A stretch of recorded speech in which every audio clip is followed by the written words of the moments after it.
जब आप एक उंगली उठाते हैं मोदी की तरफ, सत्ता की तरफ, तीन अपनी तरफ होती है ना, उस तीन को तो देखना पड़ेगा। तो वो तीन है इस किताब में, धर्म और सेकुलरवाद, राष्ट्र राष्ट्रवाद, और हमारी सभ्यता संस्कृति के प्रति हमारा क्या रुख हो।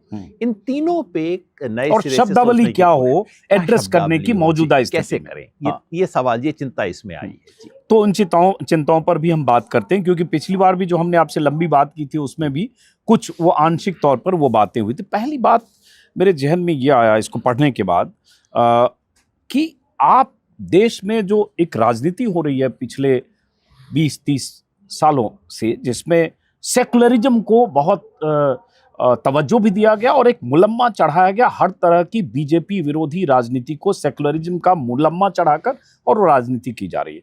आपकी इस किताब के कई चैप्टर में मुझे लगा कि आप उससे बहुत खफा हैं, नाराज हैं, और आप मानते हैं कि वो डन टू डेथ जैसी स्थिति में वो राजनीति हो चुकी है और इस राजनीति के तौर तरीके को बदलना चाहिए, ऐसा लगता है। उसके बाद मैं अगला सवाल पूछता हूँ।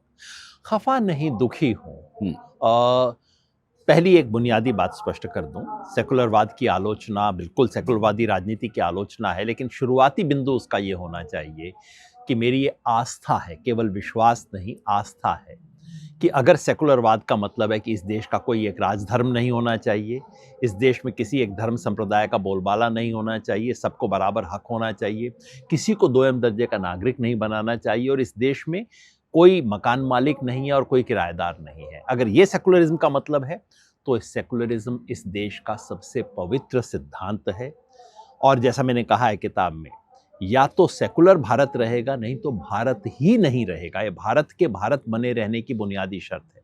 तो मेरा ऐतराज उससे नहीं है, मेरा ऐतराज है उसके नाम पर जिस तरह की राजनीति की गई, उसके अंधविश्वास, उसकी कायरता और उसके पाखंड, इन पे ऐतराज कर